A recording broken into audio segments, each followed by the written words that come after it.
All right, we are going to talk fantasy football and a little bit of gambling as well. Hopefully, we can talk some gambling lines. You'll have to tell me, Elliot, if there's a specific gambling provider that you're loyal to. Is there one? Do you have a sponsor? I'm loyal to the best line. Okay, not FanDuel. Not FanDuel. We can literally talk about any sports book you want to talk about. Okay, perfect. I like FanDuel. I like DraftKings. I only like FanDuel mostly because they sponsor Bill Simmons. I'm a big Bill Simmons fan. So, it's by proxy, I would say. FanDuel works. They have the most exotic lines as well. So they have a lot of different things that we can talk about.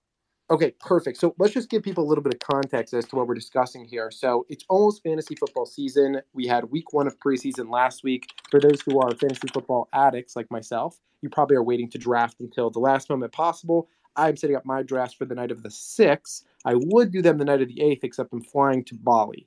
So that kind of messes up my draft plans. So instead, I'm going to do it on the 6th. With that being said, I was excited to do a space around this, but who could we talk to? And Matthew Berry, pretty much the number 1 ranked analyst in the fantasy world, I would say. Well, Matthew Berry trusts you, Elliot, with his company, CEO Everett, Matthew Berry Fantasy Life. So excited to have you on and welcome you to the stage. And I'd love to just hear a little bit from you as to background on how you got into this, how you got this job, what fantasy football is for you, and then a little bit as to what you've been doing nowadays. What do fantasy football analysts work on as preseason's ramping up? Yeah, absolutely. I mean, I don't know if this is the place to say that I started in finance and realized it wasn't for me, but about 8 years ago, I started on the data analysis side at PFF and kind of worked my way up through startups the last 6 years, 7 years, or 5, 6 years, and really learned the ins and outs of the business from a product standpoint, from a business standpoint, partnership. And then on top of that, obviously, creating content in both fantasy, gambling, and DFS. It's been a pretty crazy grind.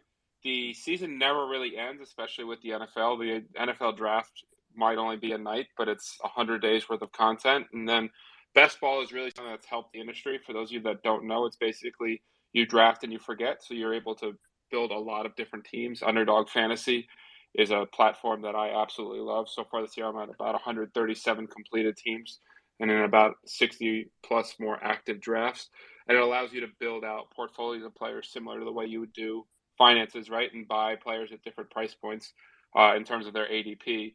Now, it's popular to wait if you're only doing 1 or 2 leagues till the end of preseason, right? You don't want your guys to get injured like Tim Patrick, who tore his ACL. Obviously, you're stuck with him. But this is an opportunity to really build out a lot of different teams, compete for top prizes. I think underdogs right now, top prize is $2 million.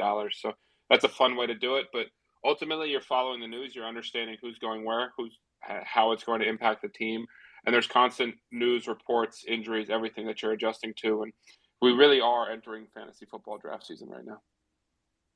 Yeah, absolutely. We're getting in there. So best ball's a good one. I don't really do too much best ball, unfortunately. I'm mostly in just 10, 12 team regular, PPR leagues where you got to set your lineup on a weekly basis. God, there's so many places I feel like we could start with this. Oh man. Okay. My head's all over the place. I kind of just want to start out with a little bit of rankings. Who do you have going number 1? I assume it's either Jonathan Taylor or Christian McCaffrey. Yeah, a lot of people are going to say that they don't like Christian McCaffrey at 1 because they're going to talk about the injury risk, but the injuries, statistically speaking, are not necessarily. Well, 1, they're very hard to predict, and 2, they're not necessarily soft tissue issues that should repeat themselves. And he's such a dynamic player. In 43% of his last healthy games, he's finished as the top 2 overall running back that week. I mean, the man averages 27 points per game. Jonathan Taylor last year averaged 20. He's just such a cheat code when you have him. The Colts head coach Frank Reich came out this week too and said that Taylor's probably going to be involved less, and says he needs to be involved less for them to win. So I don't necessarily think it's just whoever did the best last year is the guy who goes first, but Taylor's obviously in a great shape behind a great offensive line. But Christian McCaffrey's ceiling is that if you get the first overall pick, you draft McCaffrey and he stays healthy for the season, you're going to be in the playoffs and have a weekly advantage over your competition. Do you have a favorite team? My favorite team is the team I bet on, but I do like the Jets. But it's waned over the years as they continue to not win, and I get more and more involved in fantasy and gambling. Yeah, that's pretty fair. I was going to ask, how do you kind of balance, players that you think are good value versus players from a team that you like? And do you have any advice for others? Because, for example, I'm a big Ravens fan, same as Anon, who just joined us up on the stage here too. We're both big Ravens fans. And last year, I thought I was getting great value in the fifth when I took Gus Edwards. Then he tore his freaking ACL like a day later. Maybe I was reaching, maybe not. I don't know. But my question is just how do you walk through balancing that? Yeah, it's a great question. J.K. Dobbins obviously went down. Gus Edwards shot up the boards, and then a week later he got hurt. I think the Ravens had more preseason IR uses last year than any team in NFL history, so they were absolutely beat up. But ultimately, if you're trying to win money, if you're trying to do it for fun, get the player like and all that kind of stuff. But if your goal is to win, ultimately you have to separate your fanhood, just like anything else, right? Like just because you like something doesn't make it more likely to happen. So I think everything is really based on cost-based analysis. It's very similar to the financial market, where people love to say, well, I'm never drafting this guy because he let me down last year. But if he's dropped 3 rounds below where he's supposed to go, now you have an opportunity to get a lot of value and buy low. So I think you have to try to remove fanhood as much as possible. That doesn't mean you can't draft guys on your favorite teams, but a lot of fanhood is tribalism, right? And you're just constantly in your own head, either thinking your team is so much better than they are or so much worse. People rarely have realistic expectations for their favorite sports teams. So I would say as much as possible, just try to ignore all of that. Okay. I'm just going to keep rapid firing here. Where should Travis Kelsey be taken in the first round? Right now, like 112, so the last spot of the first round is I think a very fair range for him. He's obviously last year was the first time he wasn't tight end 1 in 3 or 4 years, and he ended up as tight end 2 behind Mark Andrews, speaking of Baltimore. But no Tyreek Hill. He could absolutely crush this year. The only concern is that he did turn 33 years old. The 7th overall spot has been a pretty popular wide receiver spot with, Jamar Chase falling there. I've even seen Justin Jefferson and others falling there. What's your thoughts on first round RB versus wide receiver? Because I often find if you take a wide receiver in that 6 or 7 spot in the first round, you get killed on running backs in later rounds. Yeah, the question really is what's your risk tolerance, right? Because receivers don't get hurt as much as running backs. I'm actually a guy that likes to draft receivers. I would take Justin Jefferson all day long at the 7th spot, especially looking at, he has more yards for the first 2 years of his career than any player in NFL history. And they've been on a run-first team, right? They hired Kevin O'Connell from the Rams, and they run a lot more 3-wide sets, which means that Jefferson's going to get in the slot. They're going to manufacture touches for him the way Cooper Kupp did last year. And they threw the ball 11% higher than the Rams did last year in neutral situations, which means between 0 and 8 points on either side. All that to say, Justin Jefferson is going to get volume and should go absolutely nuts. And Jamar Chase, on the other hand, last year he had 6 games with 10 or more targets. In those games, he averaged 152 yards. So, yeah, you could look at a Derrick Henry on an offense that's probably really bad, who's dependent on whether or not the Titans win, or Dalvin Cook, Najee Harris, Joe Mixon, even Saquon Barkley, who a lot of people, I think, in home leagues is going to go in the second round and is an absolute target of mine this year. But if Chase or Jefferson are there at 7, to me, it's just an absolute no-brainer to grab one of them. Okay, I want to bring in some of the other people that we have on the panel here. So, Nan, if you want to kind of give an introduction of yourself, and then I don't know if you have any questions or thoughts off the top of your head, but let's just let it roll. Yeah, so the purple hat punk is pretty fitting, seeing as how, as Dobbins said, I've been a Ravens fan for going on close to 20 years. I'm 28, started out as a Giants fan like my dad, and then ironically watched, when I was a Giants fan, the Ravens kick their butts in the Super Bowl, where all they were able to get was a kick return touchdown, which was immediately followed by a Ravens kick return touchdown. So that was great. And then like a couple of years later, my great uncle lived in Baltimore, did media photography for the Ravens, the Orioles. He sent me a hat, a shirt, and cheerleader autographs. So that's all it took. I started watching the team, fell in love with the defensive swagger. My guys, of course, Ed Reed, not as much Ray Lewis, but like Bart Scott, Chris McAllister, somebody roll. There's a bunch of them back then. And I've just been a crazy fan ever since. Always played fantasy football since like middle school. So appreciate you inviting me to the space. Oh, and by the way, Kelsey, in my opinion, is not a first-round player. It's a hot. I just feel that although, yes, Tyreek left and that should open up more touches, that I just see the Chiefs kind of regressing naturally in the first place. I think that they've been figured out a little bit. I think that the AFC West is going to be an absolute juggernaut, especially with Russell Wilson coming over to the Broncos. But yeah, I don't know. I just think that there's other players that bring too much value there as far as the the position need versus a tight end. But that's just my thoughts. Elliot? I mean, the Chiefs definitely bounced back in a big way in the second half of the year. Tyreek Hill is going to be missed, no doubt. They added a lot of players like Juju Smith-Schuster, Marcus Valdes-Scantling for speed, though he's never really done that much, drafting Sky Moore. So I think that actually the AFC West being juggernauts helps Kelsey, doesn't hurt him because of so much good quarterback play. I think that's going to push the pace and allow more production for that Chiefs offense just because they're going to have to push the ball more and they're going to have to outscore their opponents. And Kelsey's played 4 games without Tyreek Hill in his career. He's averaging 88 yards per game. I think that when you are able to grab Kelsey, one of the advantages that he brings is that you should win the tight end battle basically every single week. So if you're confident in your later round drafting ability, I think he's a big value. But he's definitely not a must pick at the end of the first round. Wow, that was great input as far as just, why he has value there. I appreciate that. Of course. Listen, the thing about fantasy football, like anything else in life, right, is if I get 60% of my calls right, I'm crushing it. But that still leaves 40% for you guys to make fun of me for. Love it. All right, Colin, want to intro yourself and throw out any thoughts you're having? Yeah, what's going on, everyone? My name's Colin. I played football in college, so I have a little bit of expertise, but I haven't played fantasy in quite some time. But I'm in the league with Wolf, Anon, and some other people, and I only have one thing on my mind, and that's winning. So been studying up.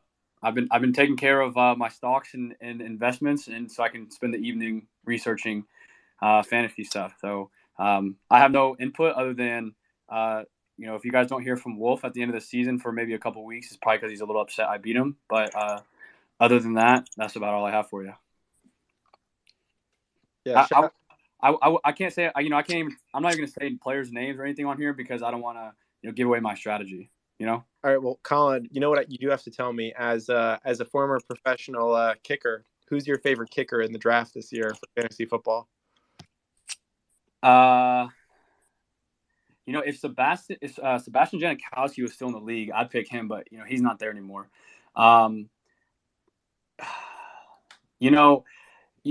Honestly, I would say that's tough. I'm not gonna say my number one but I think Harrison Butker is always a solid pick. It's Chiefs, I get it. He's always a solid pick. He's consistent. That's what I'm going to say, but maybe I want to keep that silent so I can draft the kicker first round. Like I said, hey, when everyone zigs, I zag. So you never know. First round, my guy. You got it.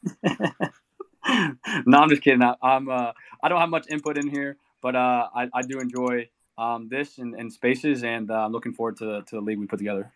Okay, perfect. Don't worry. I got plenty of questions and thoughts. If either of you guys have any thoughts, just throw up a hand. All right, Elliot, who's the best value outright betting pick for Super Bowl 57 right now? First, can I shameless plug that if you guys only have 5 minutes to do research, sign up for the Fantasy Life newsletter. It's 100% free, and you will be prepared to all beat each other. In terms of the Super Bowl, the best value pick right now, the Eagles sit at 25-1. They're a much improved defense, getting Jordan Davis to man the middle there. They've got one of the best offensive lines. They added A.J. Brown, Devonta Smith, Dallas Goedert. The biggest question for them is really Jalen Hurts. He made a stride from year 1 to year 2. The question is, can he improve as a passer this year? if he can, that division is wide open, right? The NFC East is one of the worst in football, with Washington and the Giants being bad and the Cowboys really struggling outside of the NFC East. So I don't hate them at 25-1, especially considering the fact that the NFC is so much worse than the AFC. We mentioned the loaded AFC West on top of, obviously the Buffalo Bills. The AFC North has the Bengals and the Ravens, and there's a lot of talent in the AFC, but after the 49ers, Rams, and Bucks, there's a lot of question marks in the NFC. So I don't hate the Eagles. If I had to pick a long shot on the AFC, it would probably be the Dolphins at 40-1 on FanDuel right now. They've got all the pieces if Tua can put it together, but Tua putting it together is obviously a massive question mark. Great points. Ravens are currently favored to win the AFC North at plus 160. Bengals are plus 180. Browns are plus 300. Steelers are plus 950. How are we feeling about the AFC North? Yeah, I think the AFC North is a tough division, obviously, with everything that's happening with Deshaun Watson, trying to understand if that's a 6-game, 8-game, or full season suspension. If it's a full season suspension with Jacoby Brissett, they're not going to be able to withstand that. I think the Ravens are the most talented team in the division, top to bottom. I think they have the best coaching. They play to the analytics, which I always love. Last year, the going for two thing didn't work, but it was the right call mathematically. Bengals obviously got hot. I like the Ravens at plus 160 to win the division. I don't think the Steelers at plus 950 and a team with Mike Tomlin that has always finished 500 or better with one of the best defenses in football is the worst bet. I think we're really knocking them because Trubisky and Kenny Pickett aren't particularly good quarterbacks. But if anyone watched the Steelers play last year, we know that Ben Roethlisberger is one of the worst quarterbacks in football who couldn't throw it more than 5 yards. So I actually think there's a chance for improved quarterback play, and they could be, they're just going to be a team that hangs around. So I don't hate them at plus 950. But the Ravens at plus 160 to me is the team to bet to win the division. Love to see it. What's up, Anon? As much as it pains me to say this, I personally have the Bengals as the favorite. I don't think that the Ravens secondary can keep up with the wide receiver core of the Bengals. And I think that the Bengals will eke out the division, and the Ravens hopefully will sneak in as a wild card. Usually they like to make it a nail biter in the final week of the season. So definitely no counterpoint to the Ravens can't cover the Bengals as we saw last year, but I think the Bengals have a lot more holes than people realize. They came out of nowhere last year. Frankly, they got a little lucky to make the Super Bowl. Patrick Mahomes forgot how to play football in the second half in the AFC Championship game. Ryan Tannehill threw that game away against the Bengals. The Bengals didn't score a touchdown in the red zone against the Raiders last year, and I know that's something that none of you probably care about, but that was the worst red zone defense in the history of football. So they caught fire. They got a little lucky, but I think that they're a good, not great team. And I think that the Ravens, top to bottom, can have an opportunity to be a really dominant team. But there's a reason why those odds are toss up, right? And if Joe Burrow takes the next step this year, they can absolutely win that division. Look at who joined us on stage, Mr. Simon Erickson. What's going on? How's it going, guys? I just wanted to jump in. I love that you guys are talking about football. I really wanted to be more of a listener than a presenter, but this is a topic that I love, so I'm here to listen. Sounds good. Appreciate you being on here. All right. Can I chime in and say, though, that I never thought I would say this, but I'm actually interested to see how the NFC East plays out this year. That's always been the worst division in all of football, right? In NFL football. But I thought the Giants picked up some great first-round draft picks, and the Eagles have got a really improved offseason too. Even the Cowboys and how that's going to play out too with CeeDee Lamb. Like I said, I never expected that I would say this NFC East was a conference that I was watching, but it's going to be one that I'm going to be interested in this year. Yeah, well, I went to college in Philly, and I was in Center City when they won the Super Bowl. So I feel you with those NFC East ponderings. I'm a diehard New Orleans Saints fan. That's my teams, and they're going to have an interesting season too. But I do love the Spaces. Let's talk about that for a second. Elliot, thoughts on Jameis as a fantasy quarterback? First, I was also in Philly when they won the Super Bowl there, which was really quite an interesting time. And I know you asked for a long shot bet earlier.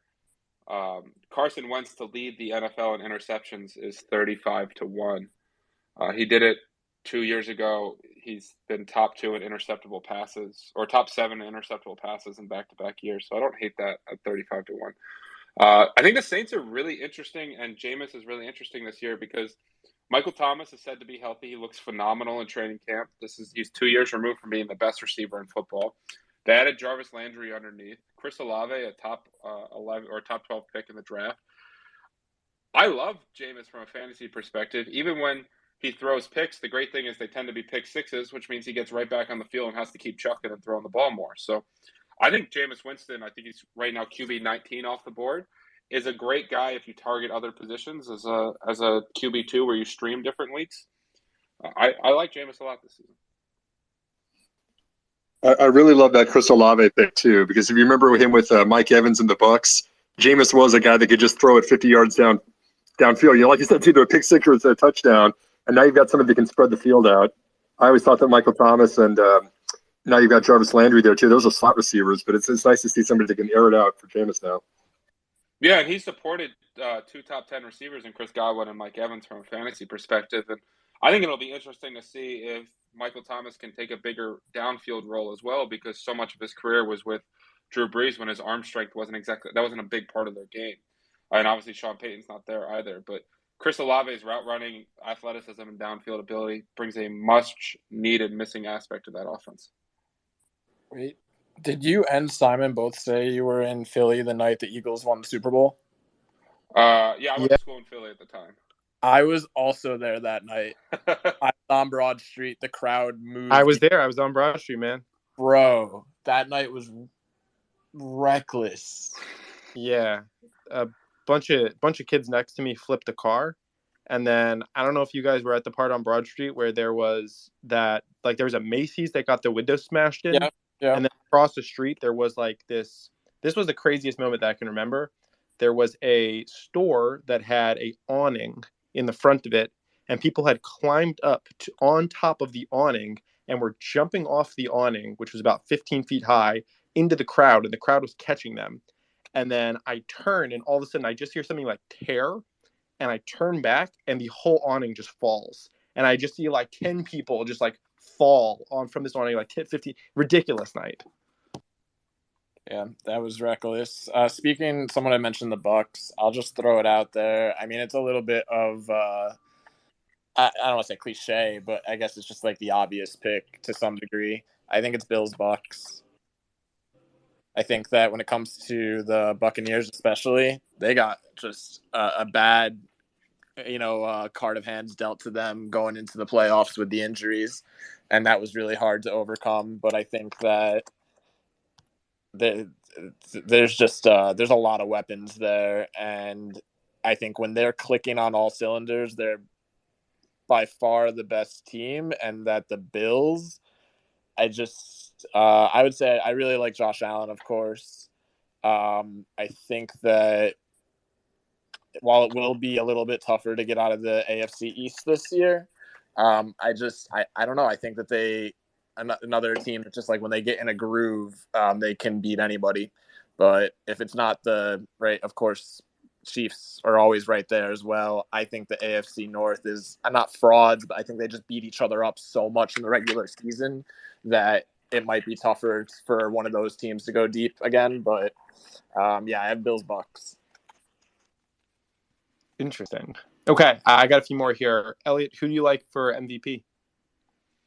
I don't mind the Bills Bucks call at all. That's 17-1 right now. It's the favorite. And the Bucks adding Julio Jones is, I'm playing him limited snaps the way they did Antonio Brown, assuming he doesn't run off the field. I think that'll go pretty well. I'm trying to pull up the MVP awards right now so I can make sure that I'm giving you guys accurate lines. Josh Allen, obviously the favorite. MVP is such a tough one to hit. If I the guy I like the most is only 9-1 at Justin Herbert. He's had an incredible start to his career. I think the defense improves. They're due to win a lot more games this year. I think Josh Allen and Justin Herbert are the two most likely guys to win MVP, but it's 7-1 and 9-1. I really don't like either odds. If I had to pick strictly based on the odds right now, Lamar Jackson at 20-1. We've already seen him do it once. I think they could throw the ball a little bit more this year. We know he's so dynamic in the running game. I think Lamar Jackson at 21 is probably the best pure bet at this point. Yeah, that's what we like to hear out here. Who's he going to throw the ball to, though? Not really sure. Rashad Bateman. I'm a big fan of Rashad Bateman in terms of a fantasy football tip. Second-year receivers are probably the guys you want to target the most. They take the biggest step forward. There's a lot of them, whether it's Rashad Bateman, Elijah Moore, Amon-Ra St. Brown, Kadarius Toney. These are the kind of guys that people tend to underdraft because their rookie performances were good, not great. Jalen Waddle's another one. Devontae Smith. Those are the kind of guys you really want to target. And I think Bateman is going to step right into that Marquise Brown role, along with Mark Andrews, a good offensive line, and they're going to be able to do some damage this year. We got to get that rookie center healthy, but I think there could be some things that happen. Okay, would you say that Lamar Jackson should be the second quarterback off the board after Josh Allen? He's definitely in the conversation. Right now, I think Justin Herbert tends to go second QB off the board. I love targeting Lamar Jackson. You know, we call it the Konami code in the fantasy community. Anyone who has rushing upside just builds such a nice floor-ceiling combination. You know, it's simple math that how much more a rushing yard is worth than a passing yard. And Lamar Jackson just has such a floor-ceiling combination. So he is, like in best ball, I've done about, I was saying before, like over 150 teams. He's my most rostered quarterback of anybody. So he's definitely someone I target 4th, 5th round. Okay, interesting. You said Bateman 4th, 5th round, or Lamar? Lamar. Okay, then, where would you take Bateman? So you guys are talking more about fantasy football, like home league. So my guess is he's going to end up going 7th round, 8th round. I'm drafting him in the 5th round in best ball right now. Yeah, I was going to say I like Bateman even in the 5th, to be honest. Yeah, Bateman in the 5th. Elijah Moore and Amon-Ra St. Brown in the 6th, Devontae Smith in the 7th. You can do a lot worse than that, and you have massive upside at cheap costs. Would you take Patrick Mahomes or Rashad Bateman if you had that slot open? It's tough in a bubble because I want to know what the rest of the team looks like, right? How strong am I at receiver? How much upside and floor combination do I have? But I would, without knowing what the team looks like, I would take Rashad Bateman. David Montgomery or Rashad Bateman? I'm not drafting David Montgomery this year. There we go. Don't draft anybody on the Chicago Bears. You know what I told them? So, Elliot, this is actually, what would be sick would be if you were free. I don't know if you're free, but we're going to do, I set up a fantasy league, Anon in it, Decades in it, and we've got a 12-team league, and we're going to do a live draft on Spaces. And the rule is you have to be there. You have to live draft, and if you set your thing to auto draft them, I'm only going to allow you to take players from the Chicago Bears. That's a fantastic punishment. Let's definitely talk after this offline and see if I'm around because that could be a lot of fun. Okay, perfect. Yeah, I think we're gonna have a good time. It'll be live. It'll go back and forth. Okay, who's your favorite player to take after the 8th round?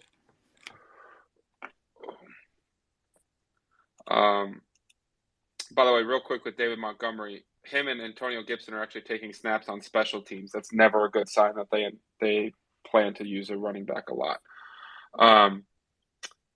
After the 8th round in home leagues, it's Elijah Moore far and away. It's Trey Lance is a guy that's going in about the 8th round that I think is massive upside. I'm looking up guys right now. But those are the two that come to my mind right now in home leagues. Chris Olave is a guy that I'm buying a lot of. Chase Edmonds, the Miami Dolphins' new starting running back. Ramondre Stevenson of the Patriots. They're saying that he's going to get a lot of the pass game work, and he was He was the highest graded PFF rookie last year, so he's got a lot of upside there. I think that's a pretty. Brandon Ayuk is another guy that really fits with Trey Lance, who likes to push the ball down the field. So those are a few guys in the 8th round or later that I really like this year. Very nice. Thoughts on James Cook? Oh, James Cook, I think has a chance to be Alvin Kamara-esque. You're getting a running back attached to one of the highest scoring offenses. They drafted him in the second round, which is great draft capital. He's going to be the pass catching back, and if he gets any bigger of a role in that offense, as we saw with Devin Singletary at the end of the year, could be a league winner. So definitely someone that I'm targeting this year. Sweet. I'm just going to throw out a few more names because we're kind of in this area where I think this is really where it starts to separate like who actually did draft preparation when you get like 90, 100, these type of picks. Would you take Allen Lazard or Chris Olave? I would take Chris Olave over Allen Lazard. People are going to say, well, who are the Packers going to throw the ball to? But historically speaking, undrafted players who haven't done anything through 4 years don't tend to have a big fifth year. They did draft Christian Watson. They mentioned Sammy Watkins. Romeo Dobbs is a guy that's been coming on a lot in camp. Robert Tonyan will come back from injury. I think the Packers receivers are kind of going to be a difficult thing to predict on a weekly basis, and ultimately, A.J. Dillon and Aaron Jones are really how I want my Packers exposure. Okay, interesting. Do you think A.J. Dillon's going to get enough standalone work, even with Aaron Jones in there? Yeah, I do. I think, and Aaron Rodgers came out today and said that he thinks that A.J. Dillon's going to catch 50-plus passes this year. I think you'll see them both on the field at the same time. I think Dillon has standalone value where he goes, and we know how running backs get injured. And if anything happens, he becomes a league winner because he'll just become a bell cow, be fed the football both in the air, on the ground, and near the goal line. Especially with the fact that the Packers were one of the most pass-heavy teams in the NFL the last couple of years, but that's because they got creative ways to get Devontae Adams open, and without that kind of option this year, I think that A.J. Dillon has double-digit touchdown upside. Yeah, I'm a big Aaron Jones believer. Been there since the beginning. Is Damian Pierce worth drafting? Yes. He's a guy that's been flying up the board in best ball, going in about the 10th round. The coaches came out and talked about how good he is.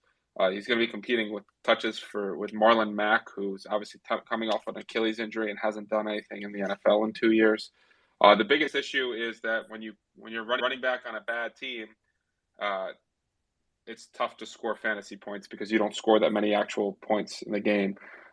So you really want to make sure that he gets that pass game usage. But I think he's looked great so far, and he's someone that's definitely worth taking the swing on the upside. Okay, perfect. I want to tackle how you approach tight end and then quarterback. When you're approaching tight end, what's your general strategy? I've seen, there's grabbing Kelsey in the first. I always try to do that in one of my leagues.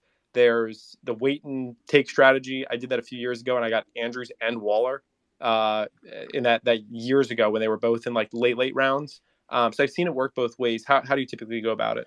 Yeah, it definitely depends on where I pick, right? Travis Kelsey, Mark Andrews are two guys that I'm very big on. Kyle Pitts this year is going to go in the third or fourth round and had one of the best rookie tight end seasons ever. I think he's worth targeting early. Darren Waller, with not needing to be the first option, I think actually has an opportunity to increase his efficiency. George Kittle is a guy that has massive weekly upside, but sometimes they make him block too much because they forget he's good. But that was a concern with Mark Andrews last year, right? And then he ended up as tight end 1. I feel like if you don't get one of those 5 guys, I don't really want the middle tier because they don't really step up much. Dalton Schultz, you could make a slight argument for with his potential target volume in Dallas. But if I don't get one of the studs, I want one of the scrubs, and I just kind of want to weekly stream them. A couple late round targets that I like are Gerald Everett on the Chargers. They had 9 tight end 1 games last year, and both those guys are off the roster, and Everett's a big-time athlete. And Hayden Hurst going to Cincinnati, replacing C.J. Uzomah. We know that he had a couple really big weeks last year, and that's just cheap exposure to a big-time offense. And, when I'm trying to go late, I'm trying to get a couple of these guys that are on good offenses and just kind of play the weekly matchups. Is Albert O someone that's on your radar? Yeah, thank you for not making me say his full name. But I can't either. Albert, I was gonna try, but I'm just gonna pass. Yeah, I like him as a sleeper. big time athlete, big time college profile. They did draft Deutsch out of UCLA in the 3rd round.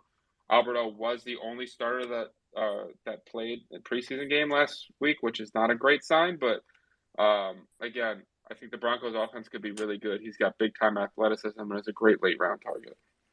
Okay, how do you approach quarterback?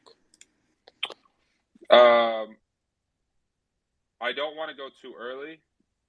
I will not draft a quarterback in the first 2 rounds for sure. You can make an argument for Josh Allen at the end of the 3rd. Early 4th is probably where I'd prefer to take him. And then 5th, 6th round, like it used to be wait on quarterback, but the thing about quarterback is it's the most predictable position. So if I'm going to go, I really want to get one of these guys with rushing upside. Lamar Jackson, Kyler Murray, Jalen Hurts, Trey Lance, Justin Fields isn't a bad late round guy. But I try to get one of the first 8 quarterbacks, with Trey Lance being QB 8. If I can't get those guys, I tend to just wait and try to weekly stream it. Would you rather have Russell Wilson or Tom Brady? Russell Wilson. It's a toss-up. It's very close, but Russell Wilson's rushing upside really helps. The last 2 years, over 200 rushing yards. The only 2 quarterbacks who had under and finished as top quarterbacks were Aaron Rodgers and Tom Brady. And you just have to have massive touchdown upside.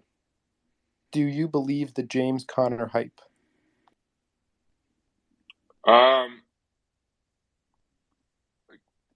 I'm in the middle on Conner. He's definitely got a lot of touchdown upside. They lost Chase Edmonds. It's a big-time offense. I don't mind him at the end of the 3rd round, but earlier than that, he's a pass for me. So you'd rather have Mark Andrews? Oh, easily. Okay, very interesting. I got more, but Anon, Simon, again, just a reminder, at any point if you have any questions, just throw your hand up or unmute. But I'm having a field day. To be honest, I pretty much anytime I'm not on Spaces, I'm listening to fantasy podcasts. So it's pretty much how it goes. Yeah, okay, I love it. Can you talk a little bit more about what you do with Matthew Berry and how that works? Yeah, so we're launching a media company. FantasyLife.com launched a month ago. We're about to add 7 or 8 more tools. Everything is 100% free. What other people are charging, $50 a month for, we're give to people for free. Daily newsletter in your inbox, Discord, YouTube. We're going to be launching a podcast network here in the near future. We just launched our SiriusXM show, kind of really building an all-encompassing NFL, fantasy football, and sports betting media company, providing as quality content and tools as possible for users and kind of really putting the power back in their hands. Very cool. Very cool. Okay. Might just bring it back to betting for just a minute. Let's do it. Yeah. So could you give me a couple, maybe more like long shot bets that you like? Yeah. Whenever you do long shot bets, obviously shopping books is so massively important, right? Because the difference between 100 to 1 and 80 to 1 is a pretty big deal. The longest shot bet I have is Elijah Moore to lead the league in receiving yards at 150 to 1. Got Michael Pittman to lead the league in receiving yards at 65 to 1. Those are both on Caesars Sportsbook. Pittman is a guy that, you look at Matt Ryan going there instead of Carson Wentz. That's a huge upgrade for a guy that peppers his wide receiver 1 and has probably less competition for targets than any other receiver in all of football, with Mo Alley-Cox being the starting tight end and a combination of Alec Pierce and Paris Campbell competing with him for targets. I love his upside. A guy that I grabbed about a month ago was George Pickens, the lead rookies in receiving yards. He's been tearing it up in camp. He's dropped from 30 to 1, now 10 to 1. He was 75 to 1 to win Offensive Rookie of the Year. He's now the favorite at 7 to 1. So those are a few long shot bets I like. That's crazy. He went 75 to 1 to 7 to 1. Yeah, he's been drawing comparisons to Randy Moss, but apparently he's just been, he's got that dog in him, as Twitter likes to say. He's just been destroying corners and letting them know about it, and then he got on national TV and did it again in the first preseason game. But does he have a dog throwing to him? See, this is interesting because it goes back to Big Ben stinking last year. Kenny Pickett was the 3rd best deep ball passer last year. But no, The Steelers quarterbacks are not good, but I still think it's a big upgrade over Big Ben last year. And a lot of the rookie receivers have big-time target competitions or a lot of question marks around their quarterbacks as well. Who do you think is going to have the best regular season record? Probably, I'd say the Bucs. They're in a weaker division. They've got a ton of talent. In the weaker conference, the only concern is the interior offensive line's hurt, and a couple guys are going to miss the season. But that defense and offense and coaching staff is just phenomenal. Okay. Who do you have any? You mentioned some receiving long shots. Do you have any long shots on rushing? Rushing is tough because you need that massive volume. The best way to hit a long shot on rushing is probably an injury. I mentioned him earlier. I don't hate A.J. Dillon at 80-1 because I think he's going to see more touches on the ground than Aaron Jones. I think you could be looking at 13 to 15 carries a game. And if Aaron Jones gets hurt early in the season, you have an opportunity where he'd probably drop to 15-1, 20-1. So if I had to pick a long shot, I was asked that question the other day and really dove into the odds. And it's very tough to find someone that could actually hit without just burning money. Okay, got it. Let me pull back to fantasy for a second. Would you draft Clyde Edwards-Helaire? So Clyde Edwards-Helaire is going in about the 8th or 9th round. Right now the running back 2 looks like it's Pacheco, who's a 7th round pick. I see the Ringer Clyde ranked as 69th overall pick. Yeah, that's he's going to go later than that, and he's a good target to have because, again, the Chiefs are going to score a lot of points, and he's going to be on the field. And I know that sounds oversimplified, but sometimes it is that simple, and they don't like Ronald Jones. Jerick McKinnon and Pacheco are 1 year, either a rookie who's in the 7th round pick or McKinnon had a 1-year contract that they signed a month ago. They're still going to run out Clyde Edwards-Helaire a lot, and you're not having to pay that premium price tag you've had to the last couple of years. Okay. Yeah, I mean, I took him last year in the 3rd. Wasn't great. No, it was not. But you, like everyone else who's so disappointed, is a big reason why he's going in the 8th this year, and no one's going to want him in your home leagues, and then he's a value. All right. Another guy in a very similar situation. Well, that's not true. Not similar situation, but I think he's getting drafted around the same area is Rashad Penny. Finished the season pretty strong. I think they got Dixon or Kenneth Walker or something like that is on the team now. Any thoughts around Rashad Penny? Yeah, they drafted Kenneth Walker in the 2nd round. Penny looked phenomenal those last 5 games. His issue has always been injuries. And I believe that he's currently nursing a groin injury right now. I think honestly either one is a great stab to take because we know how much Pete Carroll loves to run the football, and Penny, when healthy, has been a fantastic back. So 9th, 10th round, I certainly don't mind taking some shots on Penny. Are you bullish on Saquon Barkley this year? Yes is not even probably the right word. Barkley is a guy that we all know he's a dynamic playmaker. He's been injured. He looks phenomenal. The thing I'm most excited about with Saquon Barkley is getting a competent head coach. I mean, he's Jason Garrett has been calling plays for him and Joe Judge. And now we got a guy in Brian Daboll who obviously just led the Bills last year and played with his play calling. And Barkley looked explosive in the preseason game. But the thing I was most excited about is they designed touches for Barkley to get him in space against linebackers. And if they do that and they use him properly and he stays healthy, he's got RB1 overall upside. He's currently going in the 2nd round. To me, he's a no-brainer.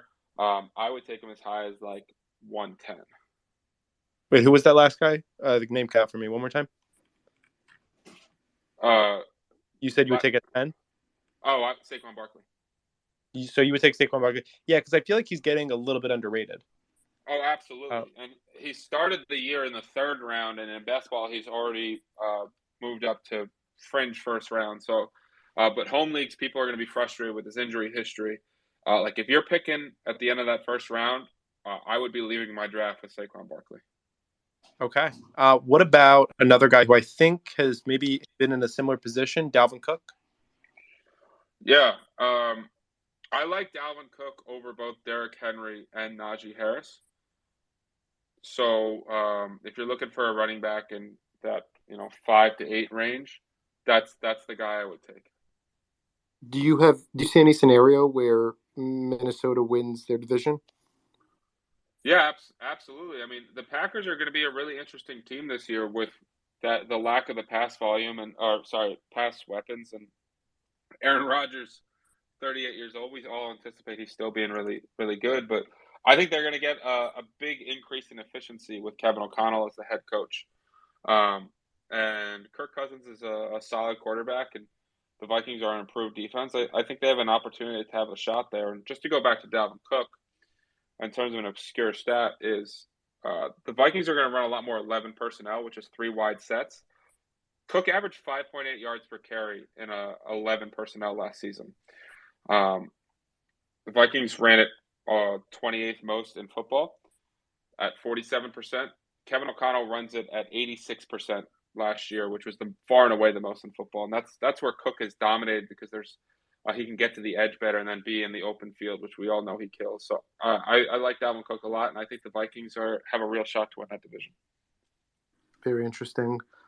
Switching divisions, or actually that's not true. Staying in the same division, I believe. The Detroit Lions are in that division, right? Yes. Detroit Lions have had their season win total, juiced by Hard Knocks, it seems. I believe it is all the way up to, is it 6.5 now? Yep. Okay, how you feeling with that? Yeah, it's interesting because they're the most bet on over team before Hard Knocks started as well. And Hard Knocks, we all know, people kind of fall in love with these teams. Dan Campbell took over the second half of the year from Anthony Lynn to call plays, and they started winning a lot more games. They've got a very solid offensive line. They probably got the most NFL-ready player in Aiden Hutchinson in the draft. I think the Lions are going to compete with people. I wouldn't bet it either way. I think they're going to win between 5 and 8 games, so 6.5 is right there in the middle, and to me, it's a no bet. Okay, yeah, that's pretty fair. Do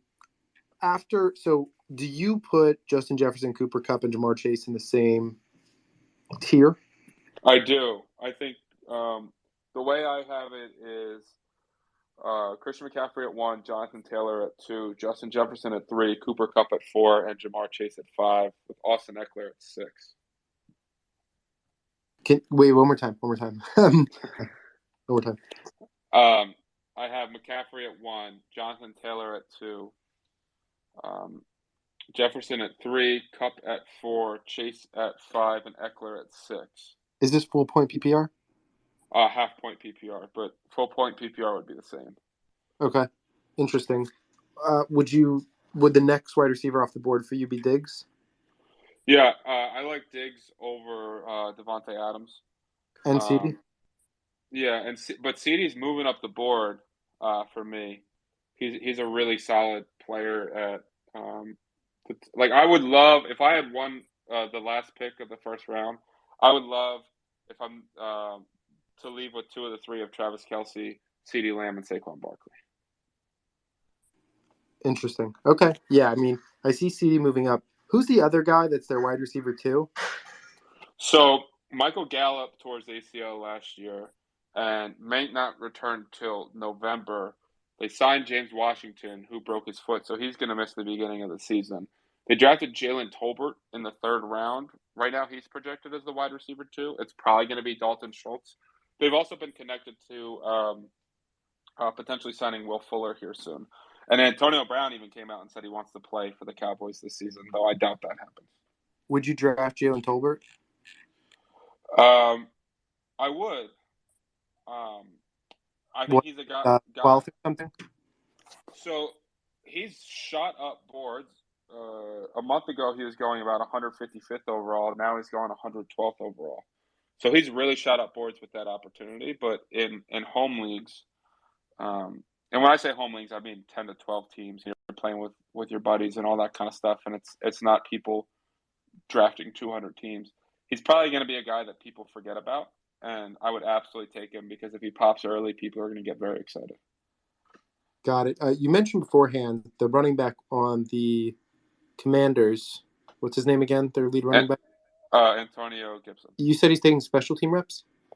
Yep. He fumbled in the preseason game, and he played behind Brian Robinson, who's their third-round pick out of Alabama. He's already not used in the pass game when they have J.D. McKissick. Gibson is a guy that had this coaching regime has kind of really targeted other players. And today he was taking punt. He wasn't just taking special teams rep. He was on punt protection. That is not the sign that they're going to make him a bell cow back. I think he's going to be a guy that absolutely gets overdrafted this year. Interesting. Do you think that gives more value to JD? I like J.D. McKissick a lot as a late round running back that has a lot of floor. He doesn't necessarily have a ceiling, but he's just so involved in the pass game, and he's been one of the most efficient pass catchers out of the backfield the last 3 years. And signing Carson Wentz is a guy that's been top 10 in running back targets the last 3 years. So I think J.D. McKissick is a great last round guy that in a pinch you can start as a RB2 or flex, and he's never going to kill you. What about Romeo Dobbs? He's been getting a lot of rave from Rodgers, right? Yeah, he's been getting pumped up a lot, the fourth-round rookie out of Nevada. The thing that worries me is that, historically speaking, Rodgers doesn't use rookie receivers a ton, even when he had Devontae Adams. But the counterpoint is that those teams had Jordy Nelson and Randall Cobb, so it took a little bit longer. He's going to be thrown into the action. He's kind of like Jalen Tolbert, where I'm not taking him in the 10th, 11th round, but as he falls in the draft, he's definitely a guy that I'm willing to take a swing on to see if you can catch lightning in a bottle. Let me ask you a question. What the hell happened to Raheem Moster? He fractured his kneecap, I want to say, on like the second play of the game last year, which was brutal because he was 50-1 to lead the day in rushing yards and closed at 8-1, and I had him. And his first play was a 17-yard rush, and his second play ended the season. But he's signed in Miami with this, former coach. Is one of the fastest running backs, has a ton of speed. He's probably going to be the second guy behind Chase Edmonds down there. Okay, so not taking him to like the 12th? Yeah, Raheem Moster is definitely a late round guy. Talk to me about the Baltimore running backs and where you see them getting taken. J.K. Dobbins is a guy that was going the 6th round. He's starting to move up now that he's off PUP. It'll be really interesting because he didn't just tear his ACL, but PCL too, and that tends to take a little bit longer. The thing that you guys know as Ravens fans is they rotate a lot of backs, and Lamar Jackson takes away touchdowns. And, Gus Edwards is a guy that may or may not be ready for week 1. They signed Mike Davis. They drafted Tyler Batty, who's a pass-catching threat out of Missouri. They still, for some reason, like Justice Hill. I don't mind Dobbins in the 6th round, but much higher than that, I start to get worried because they don't catch a lot of passes, and they're going to rotate a lot of backs. And plus, Edwards and Dobbins are both coming off pretty serious knee injuries. Would Edwards not be going for you to like the 12th, 13th? I see Edwards go a lot in like the 16th, 17th. So I don't mind taking a shot there. But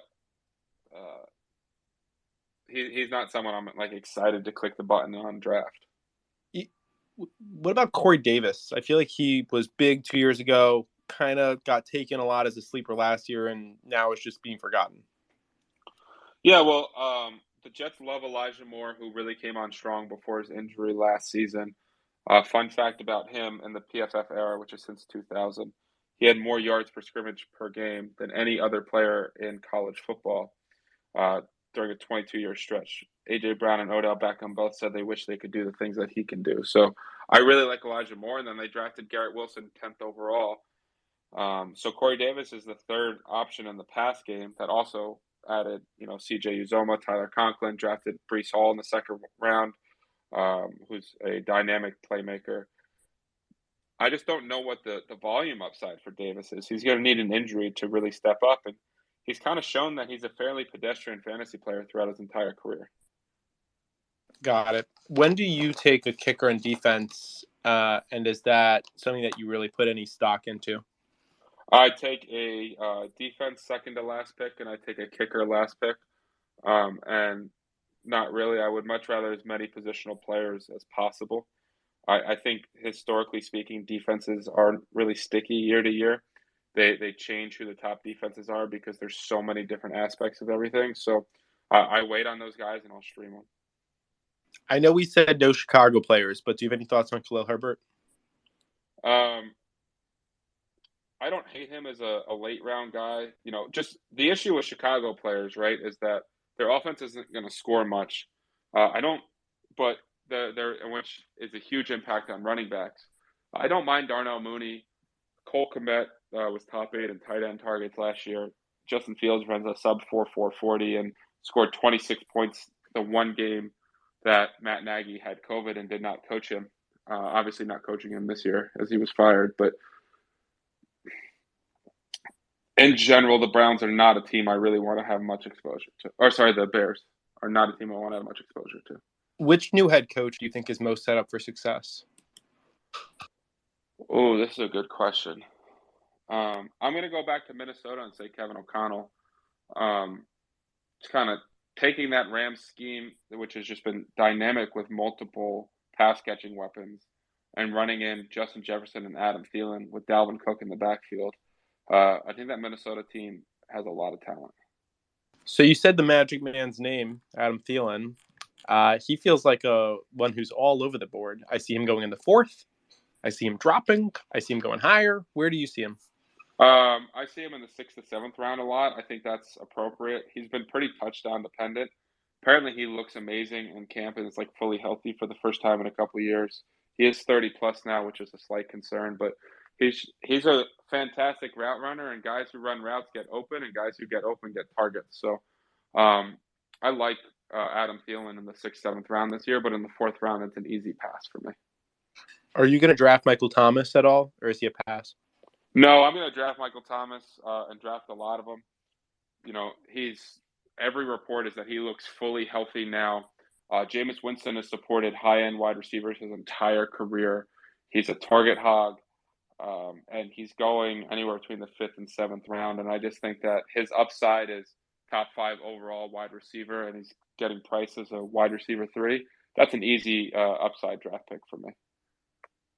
Would you rather have Michael Thomas or Jalen Waddle? Jalen Waddle. Thoughts on Brandon Cooks? I went into the draft last year with the mindset someone has to get passes in Texas.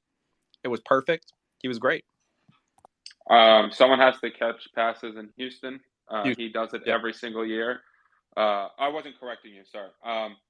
But he literally has 1,000 yards and 6 to 8 touchdowns every single year and finishes as a top 24 receiver.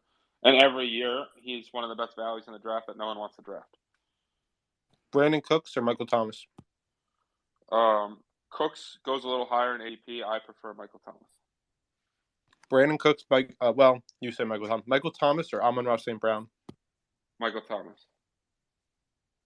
Thoughts on Amon-Ra? I saw a tweet the other day. Amon-Ra St. Brown had an 80-plus PFF grade as a rookie receiver.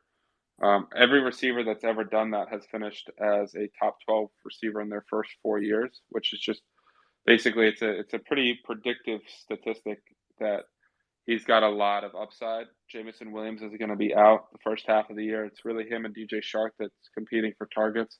Goff is a guy that loves to use his slot and check down. I do like Amon-Ra St. Brown a lot this year. How much more do you like Cortland Sutton than Jerry Jeudy?